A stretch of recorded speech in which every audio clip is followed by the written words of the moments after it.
While laughing with friends, I called my husband gay, not knowing he was listening to us, and then, If I could take back one moment, one sentence, I'd reverse the words and actions that broke my marriage in a heartbeat.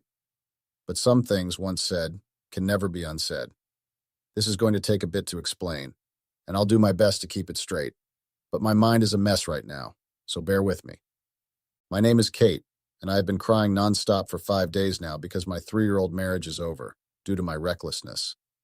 My husband and I have been together for 4 years and married for 3. We were close friends for a little period of time before dating, and we genuinely believed we had found true love. You see, Jemmy is a sweet husband, and I love him so much, but there was a time I thought I didn't. But before you judge me, here's a bit of a background story. Jemmy is a workaholic, and I was totally not against that because I am a stay-at-home wife, so he worked hard to pay all the bills and provide all the necessities. He took care of me in every possible way, emotionally and materially, so that I never have to worry about a thing. As a stay-at-home wife, I saw how much effort he poured into his job, yet he never let that come at the expense of our well-being. He never forgot to make me feel secure, ensuring that all our needs are met and that I'm always supported. With Jemmy, I never had to worry until that changed, and it cost me my husband. Initially, when we first got married, Jemmy was always the first to initiate anything, but right before we crashed, everything felt different, at least from my point of view. Also, we were the model couple for our friends and everyone else around us. They would always seek relationships advice from us. Jemmy was the perfect husband I wanted to spend my eternity with, but I'm not sure of that anymore. And it's all my fault. Fast forward to how it all started. Jemmy gave his all when it has to do with work, which is a good thing. I mean, who doesn't love a hardworking man, especially when he meets all your needs and expectations in life? And working hard doesn't mean giving yourself away, but that's exactly what Jemmy did. He gave a piece of himself away bit by bit, and that was enough to mess with my brain. One night, after one of our beautiful intimate moments together, Jemmy told me about his plans to get a promotion so I can live the way I so much wanted. Not like we were poor, I just wanted more. His plans included working harder than he was already. I wanted to be really supportive, but I didn't know that meant pushing me away from his life. That's how I saw it, and that's exactly what he did. He pushed me away, but I realized later he wasn't the one behind the push, and that it was me all along, and I only blamed it on himself as a way of not letting myself feel guilty. First of all, Jemmy and his brother are best friends, and they work in the same company. They had this unique and admirable friendship that every sibling would wish for, and I was thankful for that as well because we all became friends, and some of the time we all hung out together. Jemmy is very handsome, and so is his brother Timothy. I think it's a family thing because I've seen pictures of their deceased parents, and they're nothing short of beauty. Jemmy and Timothy lost their parents when they were both young, and since then, it's been the two of them. They've been really supportive of each other, and that has only deepened their bond. Normally, once Jemmy returned from work, he spent his time making sure he didn't miss out on anything at home or about me. He made sure I felt loved and appreciated, but all of a sudden that changed. Jemmy started being distant and pulling away from me in noticeable ways. At first, it was subtle. My husband had always been a hard worker, but suddenly it was like he was in a different world entirely, one that didn't include me. He started coming back home late every night, sometimes looking worn out, other times just distracted. He'd mumble an apology, kick off his shoes, and head straight to bed. It wasn't like him. We used to have dinner together every night, even if he came home tired. But then, we barely had dinner together anymore, or talked about our day, or shared stories and laughed over silly things that happened at his office or in the neighborhood. Those days of connection were slipping away, one late night after another. I totally understood him because I knew he was doing this for us. But it didn't get better. It got worse.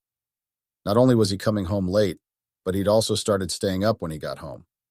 He would sit on the couch or at the kitchen table, and his face would be glowing blue from his laptop screen with his fingers tapping away like his life depended on it.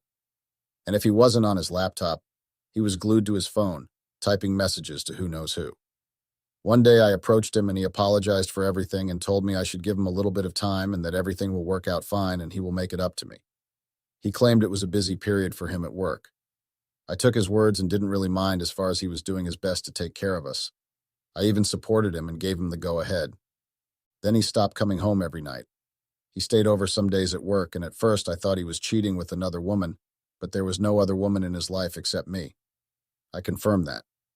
One night when he came home early, although I would love to say accidentally got home early, I went through his phone when he left to shower. I knew his password, so I opened his phone, but there was nothing to be mad about. The only two numbers he was frequently texting and receiving calls from were his boss and his brother Timothy, so I didn't bother to check the details of their text. I trusted his relationship with his brother, and besides that, they have every right to text all the time. They're siblings. Also, his boss is male, so I've nothing to worry about. So maybe I was just overthinking everything. Maybe it was the stress of work that truly kept him up at work. But then, his boss started calling him out at odd hours. At first, I didn't think much of it. I get his busy schedules and all that. But this time, it felt different. The calls would come in after dinner, and just when I thought we might actually spend some time together. His phone would ring, and I'd watch him answer with that same weary look in his eyes, and his voice would become low, and sometimes he would even step out of my presence to answer the call. Annoyingly, the next thing that followed would be him grabbing his jacket and rushing out. At first, I believed him. I'd remind myself that his boss had always been a demanding type, the kind who expected his employees to be available around the clock. Maybe this was just a rough patch at work, a big project that required an extra hour. And he's really working hard to get that promotion so we can live a more luxurious life together. But then the dinners started happening. He'd come home after one of those late-night calls, and when I asked where he'd been, he'd tell me they'd gone out to dinner, just him and his boss to discuss business over a meal. I told him I thought he hated those work dinners, but he shrugged and said there's nothing he can do, that it was part of the job. I tried to tell myself that it wasn't strange for his boss to call him out so late, that these dinners were just a necessary part of his career. But deep down, something didn't sit right with me. Without a word of complaint from me, he would apologize and say he knew he was not the perfect partner at the moment, but he wanted to make me proud. And that he's this close to getting that promotion, and thanks to his efforts and skillful talent, he has become his boss's favorite. I always thought his apologies were made out of the guilt he was feeling for hurting me and pretending to use work as an excuse. But that wasn't all. Another one that made me conclude that my marriage was failing was the unexpected emergency meeting in another city. He explained how it came up last minute and he would rather be home with me, but the trip was important. I started to wonder what kind of emergencies could possibly require him to be away so often. Was he really just that indispensable to his boss? Or was there something else going on? Something he didn't want to tell me? I couldn't take it any longer. My mind was spinning with questions I didn't dare ask. During one of his emergency trips, I called Timothy over to inquire more about everything, but that was the breaking point of everything. When I explained everything to Timothy, he stated there might be more to it because his boss no longer has anyone's time except for Jemmy. They spend almost every time together and do everything in secret, and that confirmed my suspicions. I knew how close his brother was to him and how much he valued their relationship, so he wouldn't just light fire without smoke. I didn't expect this twist at all. I was the one that forced Jemmy into getting a promotion because I didn't like his position at the company, although it wasn't a bad position and his pay was good. But I needed him to rise higher so I could live a more luxurious life and brag around with my friends, but then his boss took him away from me. Since he started working excessively, we've not had anything, and he was always too tired to initiate anything. Even when I'll shower and dress in the most sexy of lingerie next to him, Jemmy won't still make a move. Now everything made sense. Spending time with Timothy during his absence made me realize how boring and stupid our marriage was, and that's when I did the unthinkable. Jemmy was doing his, and I was doing mine. I didn't care to confront him, and it didn't bother me because I thought I didn't love him anymore, and I hated him for sucking up to his boss and replacing him with me. I forgot all about him during his trip days because I had someone equally or more charming than him then. Also, I started manipulating him to work harder and go on more trips so he wouldn't have to interfere with my own plans. It got serious and out of control when I did the worst thing a wife should never do. Instead of confronting my husband and communicating my feelings sincerely to him, I made myself hate him for that period. Maybe I couldn't blame him for anything because that was my own way to not feel guilty for cheating on him with his brother. There were days he would call and I'd be on the phone telling him how much I missed him while I was seriously being busy with his brother in bed. And what made it more exciting was Timothy was not going easy on me, especially during the calls. Sometimes I'd mute his call on my end, leaving him hanging till he was tired, and then he would end the call. Later, when he would call back or whenever I chose to answer his call again, I'd apologize and tell him it was due to a bad network and I couldn't hear him, and made up whatever excuses I see fit for the situation. Sometimes I would shout for him and blame him for being the reason we were not talking much. He would believe me without doubt and apologize because he loved me. And these went on and on and on. Like they say, all good things must come to an end. And that's exactly why I'm here, because I'm barely breathing right now and I need help. It's overwhelming. It didn't have to end that way. It all came crumbling down when my friends came over for some drinks. Jemmy wasn't in town and wasn't going to be back in a few days. And naturally, I took advantage of the situation. I opened bottles of wine and rolled out crates of beer. It was like a mini party, just for close friends. We sat in the living room, played grown-up games, and talked about everything. One of the girls casually mentioned how she really needed to get out of the house that night. When we asked why, she said that her husband took every chance he got to make love to her. She was exhausted and needed a break. In my frustration, I gasped that she was at least getting some action. That was when they asked me what was wrong. I didn't want to say anything at first, but everyone was there bearing their souls out, and it would only be wrong for me to hold my cards to my chest. And to be honest, I was dying to tell my marital problems to someone else. So with that, I spilled the tea. I told them how I haven't been intimate with Jemmy for the longest time. They all gasped in disbelief. Some even asked me how I was still functioning without getting my joints lubricated frequently. I laughed and continued, mentioning that he preferred his boss over me, and that they have a relationship that made our marriage look like strangers living in the same house. I expressed my suspicion of them being romantically and intimately involved with each other. "I think my husband is gay," I said with an unsettling taste in my mouth. Most of them gasped in shock and others laughed. I told them how it made me feel uncomfortable that he'd come home and lay beside me after being frivolous with his boss. My complaint went on and on for a proper amount of time, like I had been waiting for an opportunity to say all this. My friends made jokes about how my husband would participate in role play with his boss to make things interesting between them. One of them even mentioned that she could already imagine my husband in bed with his boss, and in saying that, the image got in my head too. It gave me chills. But that wasn't the heart-rending part. The fact is, I fell asleep, drunk as a fish.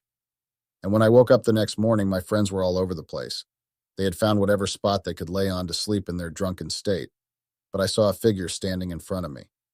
The image was blurry, but it was soon clear enough for me to know who it was. It was Jemmy standing there. I got up and looked around. The house was scattered and dirtied, and I could see the displeasure on Jemmy's face. He stood there, stern as a well-rooted tree. I sprang up, and the first question I asked was, what was he doing there? He looked around with disgust and opened with the news that he got the promotion, which was way earlier than planned. And I wanted to be happy for him, but the situation felt off, and he had a scary look on his face. So instead, I asked him why he looked that way if he just got what we have always wanted. He first looked around and shouted at the top of his lungs, ordering everyone to wake up. It was like I was seeing a monster. No. Some of my friends were so consumed by hangovers that they couldn't hear him or even bother to wake up. That was when Jemmy picked up a throw pillow and started smacking them with it while shouting. In his fury, he said he was on his way to the airport to fly back home when he called to inform me of the good news and tell me he'd be coming back early. But instead, he heard me demeaning him to a group of stupid people who were okay enough to listen. I quickly picked up my phone and checked my call log. I was on call with Jemmy for over 10 minutes the previous night. He heard everything I said about him being gay. Jemmy lost it.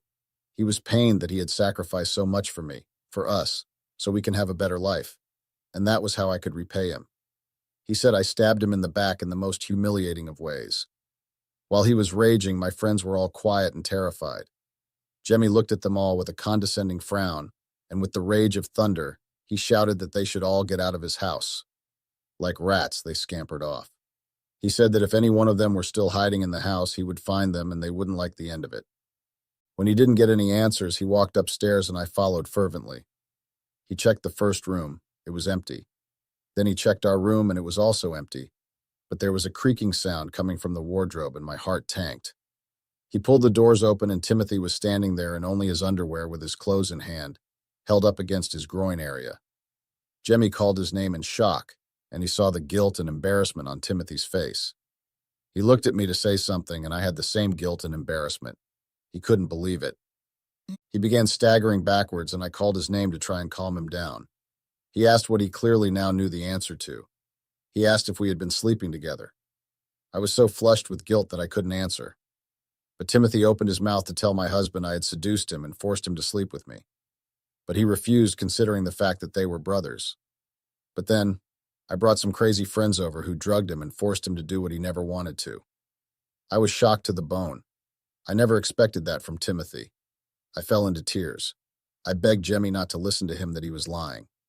He was the one that flirted with me first, and because of how hard things had been between us. Without batting an eye, Jemmy looked at Timothy and disowned him as his brother. Then Jemmy looked at me and told me that I should be out of his house by the time he got back. He said he never wanted to see our faces again. And I didn't know just how serious he meant that. He stormed out of the door and I followed him, begging and crawling behind him. But he didn't care what I had to say. He walked out of the house and out of my life. And that was how I lost my husband. Please, how do I earn my husband's trust back? I don't want to navigate this life without him. I wish I didn't get so drunk that night that I accidentally answered his call without knowing. Please help me if you have advice on what I should do. I'm desperate. Update. Yeah. Hello everyone, I'm back and I wished I could say it's good news, but the reality is I'm heartbroken. It feels surreal, like I'm trapped in a nightmare I can't wake up from. I miss him so much.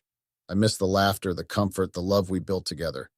It's hard to imagine a life without him. I know most of you here blame me for not trusting him and holding on to him after I had pushed him to work hard for my selfish desires. But that's not what I need right now. I don't need that hate. The negativity in this platform is too much. I know what I did was brutal, and Jemmy felt betrayed, and also thanks to me, his relationship with his brother is damaged forever. None of us are perfect. We've all made mistakes, but that doesn't define who we are. So please calm down with your harsh words and criticism, because I'm really trying my best to learn from my mistakes and never to be that kind of person again if life lets me. It's just that the repercussions of my actions and words have made life a living hell for me. Because after Jemmy drove me away, I went back to his house after he stopped responding to my texts and calls. But it was too late. He had sold the house and he moved away from the city. His promotion was a big one, and he was also transferred to the international branch of his company. So it was a good start for him, but not for me. Thinking about everything I'm missing out on because of my lack of patience and trust, it hurts badly. Jemmy had mentioned that if I was questioning his sexuality and didn't trust him enough, I should have spoken up and maybe it wouldn't have gotten to this, but I didn't. I slept with his brother and then made fun of him with my friends. I let the devil use me. The thing is, I don't have anywhere else to go. I've been squatting with one of my friends for a few days now. Luckily for me, she's the only one that opened the door for me. But now, she's complaining about me every single time and even gossips me to her colleagues. She blamed me for cheating on my husband when he was busy trying to build a good life for us. Honestly, I know I was in the wrong, but I'm tired of hearing her say it. She has threatened to throw me out soon. I don't know what to do. To add injury to salt, I'm pregnant and it's Timothy's, but he has completely denied it. He said I was a slut, and I have probably slept around with different men, and now I have no shame trying to force him to take care of another person's child. He has refused to take responsibility, and I am left alone in this cruel world with no money, no job, or a life of my own. Jemmy was my life and threw that away for nothing. Yesterday, I received divorce papers from him via mail, but I'm still holding on to hope that maybe he'll reconsider, but deep down, I know I have to accept his decision. I pray this is not of me, because as I sit here trying to type this, my tears won't stop falling. My hands are trembling, and my screen blurs every few seconds because I can't hold back the tears. It's like my heart is breaking all over again with every letter that I'm typing, and I don't even know if I'm making sense anymore. But I needed to get this out, even if it hurts more than I can put into words. Thank you for reading. I just needed to vent. I'm trying to focus on healing and learning from this painful experience, but it's so incredibly hard right now. I was married to this guy, or rather this jerk, as I like to call him now. His name was Luke. I loved him a lot until one day. He kicked me out of his life and replaced me with his secretary. All I did was be a little friendly with one of his friends. He did not like that I was throwing myself at other men, as he put it. I mean, that was the most ridiculous allegation he could have put on me. My husband had been the scariest thing that ever happened to me, and would not want anyone else to go through the shit I went through. I had trusted Luke with my deepest fears and vulnerabilities, hoping he would understand and support me. However, his reaction to a simple interaction with his friend made me question the depth of our relationship. It was disheartening to realize that he couldn't see beyond his own insecurities and trust issues. I am writing this post hiding from him in the bathroom as he is outside waiting for me to finish my business. I am scared of the consequences if he finds out about this. I am sending out this message to all of you to help me get out of this situation. I would trade anything for a simple and normal life away from him. I need suggestions on how I can get myself out of this situation. I can see myself going into a phase of depression, and I am losing my confidence. I am writing this post in the hope that someone out there might be able to help me in some way and motivate me to get out of this situation. But to be honest, I feel like it's getting more and more difficult as the days go by. Let me go back to the start and tell you where it all started from. My name is Angela, and I am 31 years old. I have been married to Luke for the past 10 years. He is also 31 years old. We got married when we were in our final year of college. At that time, Luke meant the world to me. He was the college football captain, and everyone idolized him. He had a big, bustling personality and was a college stud. As a result, all the girls of our college used to swoon over him and wanted to be his girlfriend. What helped me capture Luke's heart was that I was very attractive, and the best part was that he had eyes only for me. Even when the other girls tried talking to him, he would just keep looking at me from a distance. One day, as I was heading home after college, Luke came over to me and asked me out. I was slightly taken aback by his boldness, but at the same time, I was overwhelmed that he actually came over and talked to me. I had always been smitten by him, but never had the courage to go and talk to him. I immediately said yes, as this was every girl's dream in college to be Luke's girlfriend. Our date led to many dates, and soon we were officially known as a couple in the entire college. Luke was an alpha in every sense of the word. He made sure that no other guy looked at me or talked to me. He made it very clear that I was taken, and no other guy was to be seen anywhere near me. What can I say? I loved him being so possessive and so involved in my life that it never occurred to me that this was in reality nothing but controlling behavior. I was so blind in love with him that everything he did looked romantic. Looking back, I realized that Luke's possessiveness and need for control were signs of an unhealthy relationship. It wasn't until later that I understood the importance of maintaining individuality and healthy boundaries in a partnership. After we finished college, Luke joined his father's business and proposed to me. It was just 6 months since we had been dating, but since I was already head over heels in love with him, I immediately said yes. We got married in less than a month. Things were pretty good at the beginning. I loved him being overprotective about me. He always accompanied me everywhere I went, be it shopping, meeting friends, or even to get a coffee. I adored the fact that he wanted to spend every single minute of his time with me. I found it very cute and attractive. I believed this is what true love looked like. I was too young to know that it was a toxic and controlling behavior. As time went on, I started to realize that his constant presence was suffocating. I began to feel trapped and unable to make decisions for myself. It took me a while to understand that true love should be based on trust and mutual respect, rather than possessiveness and control. I decided to talk to Luke about his behavior and get my individuality back. Before I got a chance to do that, his father got really sick. Luke was already too occupied by taking care of his father that I couldn't get myself to bring up this topic. His father passed away after 1 year of our marriage, and things got a little difficult for us financially. All of Luke's clients started disappearing after his father's death.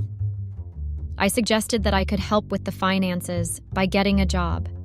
This would in turn reduce the financial burden which Luke was carrying solely on his shoulders.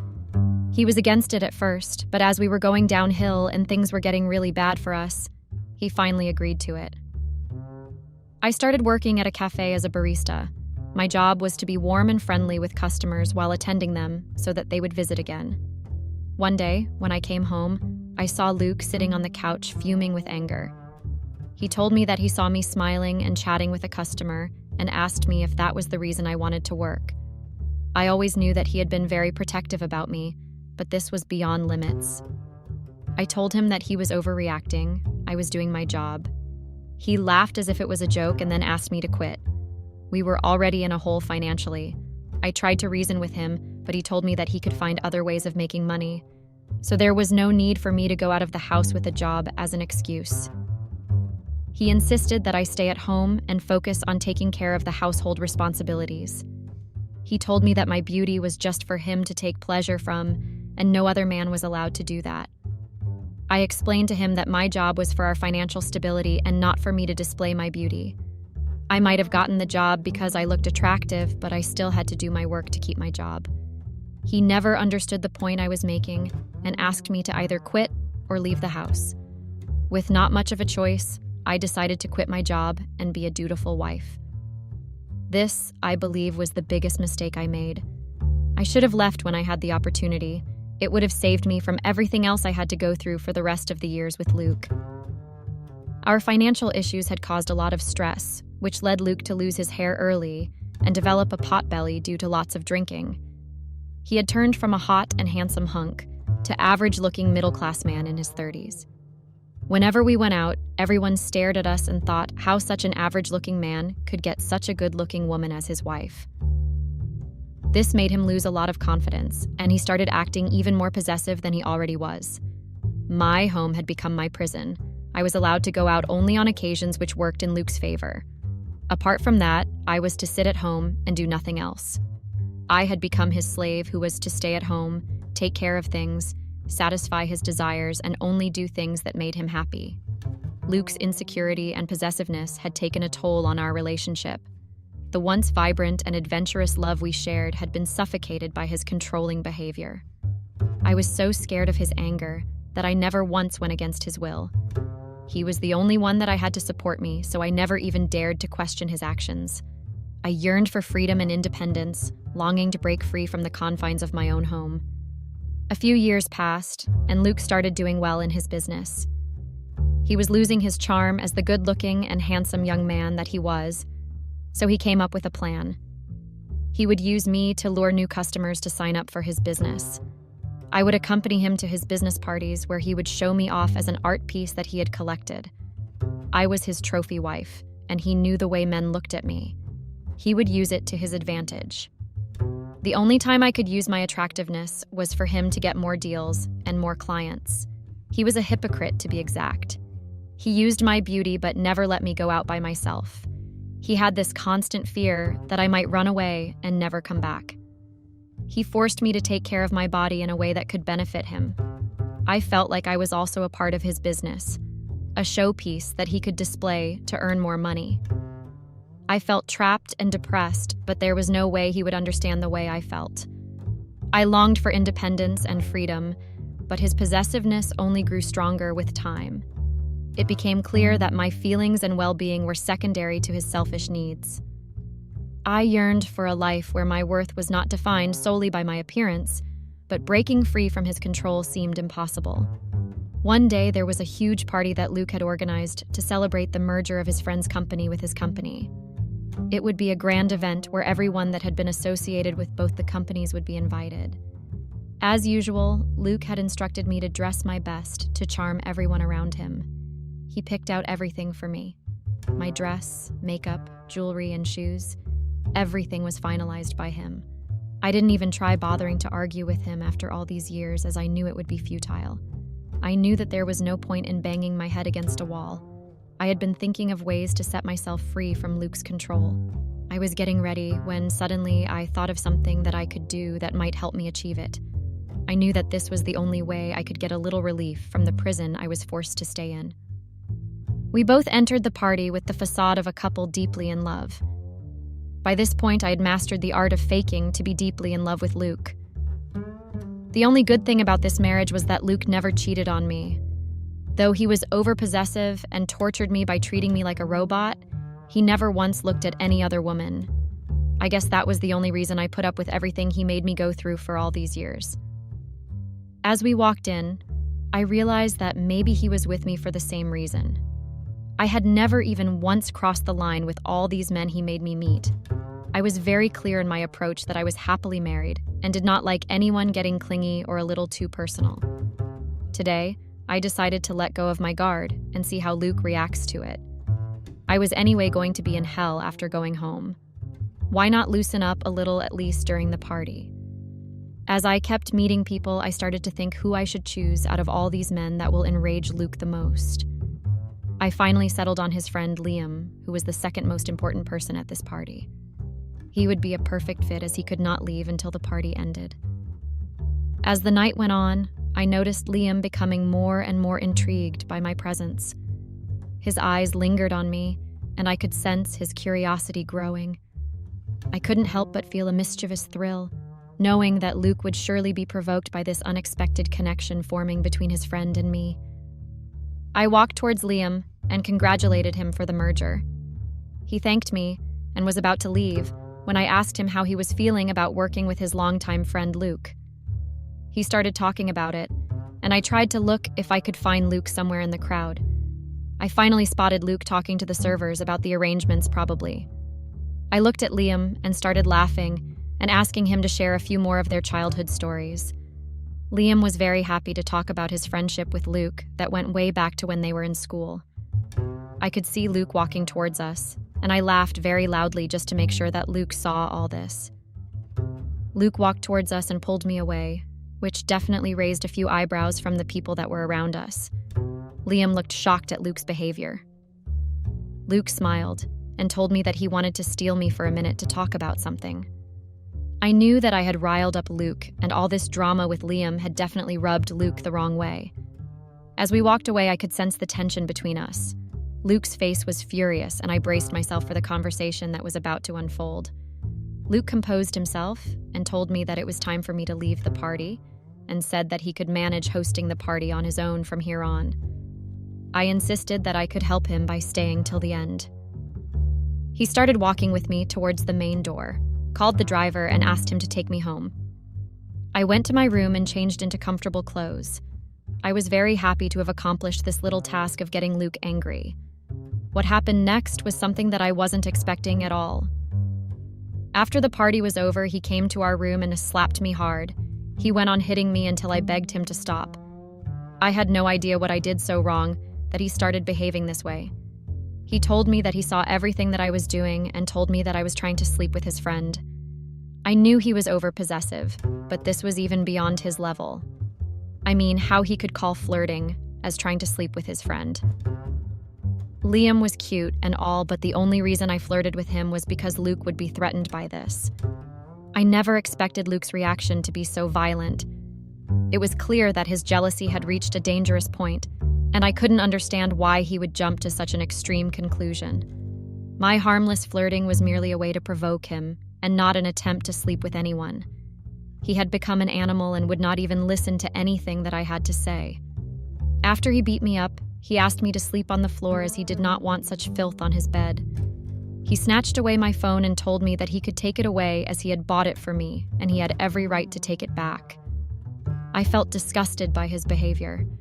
I was at least happy that I would not be forced to have sex with him tonight. That was the only good thing that came out of this.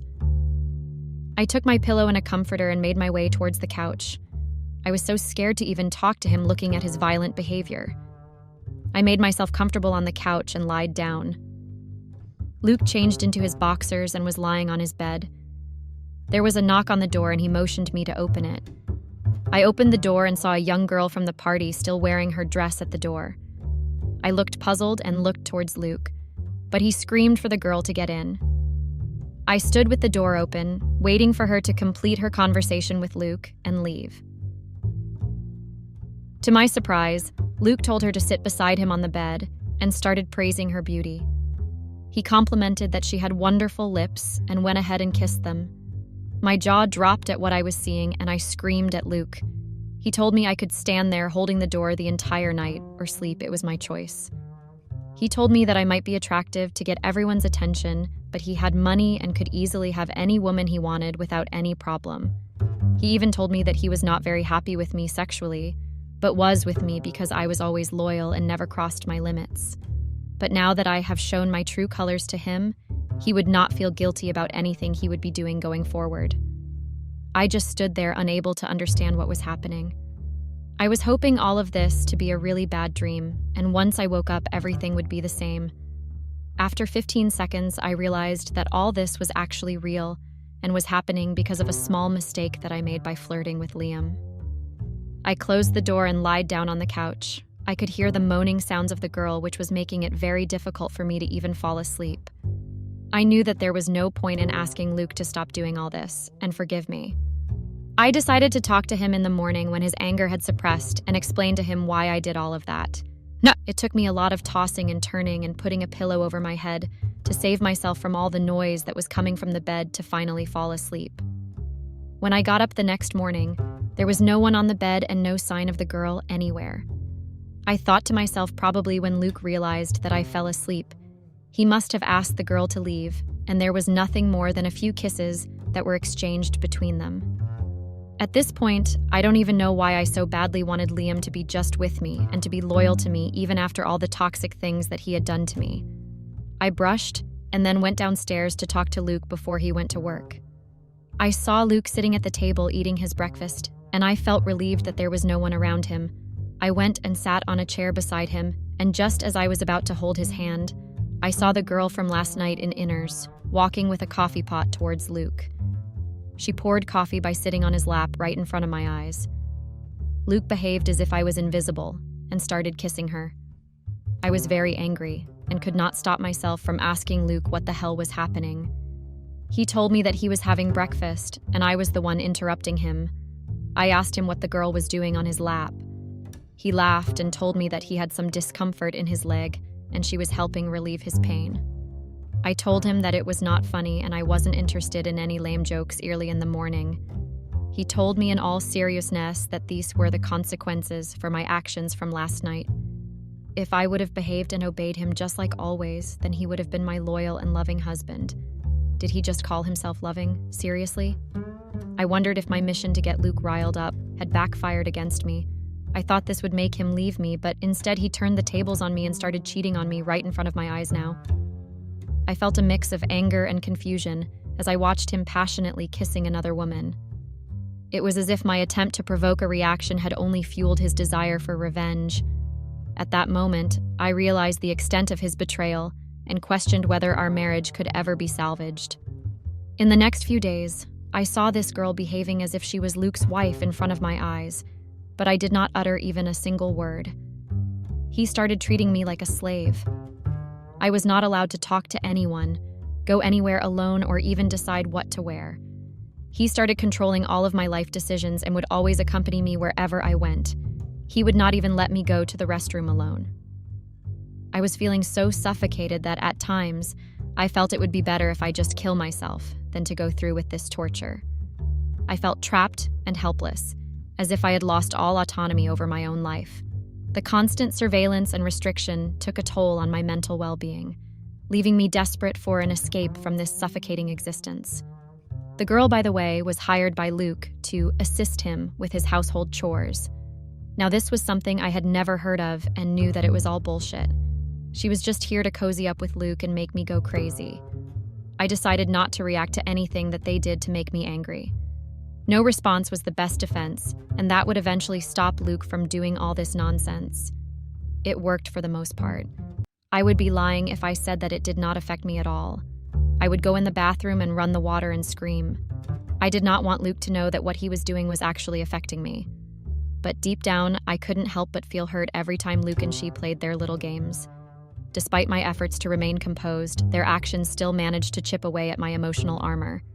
So, in those private moments of vulnerability, I allowed myself to release the frustration and pain that had built up inside me. I started feeling that my life was not as bad before all of this started. I was trapped, but at least I had mental peace. I decided to start writing a journal to keep myself sane. When Luke saw me busy and drowning myself in something that drew my attention away from the chaos around me, he threw my journal away. He told me that I was only allowed to look at them when they were around me. I didn't even have the freedom to watch TV or do anything else apart from what Luke wanted me to do. Luke's controlling behavior was suffocating, leaving me feeling trapped and exhausted. It became clear that he wanted to exert complete control over my thoughts and actions, further isolating me from the outside world. I made up my mind that I would tell my story to the world just to oppose Luke. Every time I went to the bathroom, I would write a little of this post and make sure Luke never got a hint of it. It has been 2 weeks since I started writing this post, and believe me, this is the only thing that is keeping me sane. I am hopeful that when this goes out, someone out there would help me get out of this situation. As I continue to write, I feel a sense of empowerment and liberation, knowing that my words hold the potential to expose Luke's control over me. Each bathroom visit becomes a clandestine act of defiance, fueling my determination to seek help and escape from this oppressive situation. With every passing day, my hope grows stronger that my story will reach someone who can offer assistance and bring an end to my isolation. Update 1. Thank you, all of you, for your wishes and prayers that had helped me come out of the prison I was in. Once I posted this message, I received so many responses from so many people who gave me a few suggestions and ideas about how I could free myself from my husband's fists. I ran away and hid myself at one of my friend's house. There was no way he would suspect me to be here. I had my friend take pictures of my face and other places where there were bruises from Luke hitting me. I decided to make sure he pays for the nightmare he had made me go through. I knew that the evidence I gathered would strengthen my case and protect me from any potential harm. With the support of my friend, I hired a lawyer and sent Luke the divorce papers. I was determined to break free from the cycle of abuse and regain control over my life. The divorce papers were not only a legal step, but also a symbolic declaration of my independence. As I awaited Luke's response, I focused on healing and rebuilding my self-esteem, knowing that justice would be served in due time. I felt empowered to take a stand against the abuse and fight for my rights, thanks to all the support I received from all of you guys. The love I received has helped me take such a big step without any doubts and negativity. I am grateful for the encouragement and belief that has been instilled in me, which has given me the strength to pursue a brighter future. With each passing day, I am reminded that I am not alone in this journey and that I have a network of unwavering support behind me. Update 2. It had been a month since I sent the divorce papers to Luke. I was getting anxious as I did not hear back from Luke. I couldn't help but wonder if he had received the papers or if he was intentionally avoiding responding. The uncertainty was weighing heavily on my mind, making it difficult to focus on anything else. I started looking out for work, but I wasn't able to land a decent job because I did not have the qualifications and the experience to be hired by a company. I did not give up and wanted to be independent and take charge of my life. I decided to enroll in some online courses and acquire the necessary skills to improve my job prospects. It was a challenging journey, but I was determined to prove myself and create a better future for myself. As I focused on my personal growth, I hoped that Luke would eventually respond to the divorce papers, allowing me to move forward with my life. I was taking up management lessons for better job prospects when I saw Luke and Liam leaving the building from a hotel. I hid myself in the crowd, as I did not want to be seen by Luke in the middle of the divorce. I was also working part-time as a barista to make up for my monthly expenses. I couldn't live with my friend forever. I would have to at least compensate for the groceries and any other personal things that I needed for myself. I was working in the cafe as usual after my classes. A man walked in for a coffee and told me that I looked too pretty to be a barista. I thanked him for the compliment and told him that I would get him his coffee to his table. He was working on his laptop and looked dressed up for a meeting. I took his coffee to him and saw that he worked for a company that I was eyeing to give an interview for. I took my chances and told him that I would be completing my management diploma soon, and I would really be interested in working with his company. He seemed intrigued and asked me about my experience and qualifications.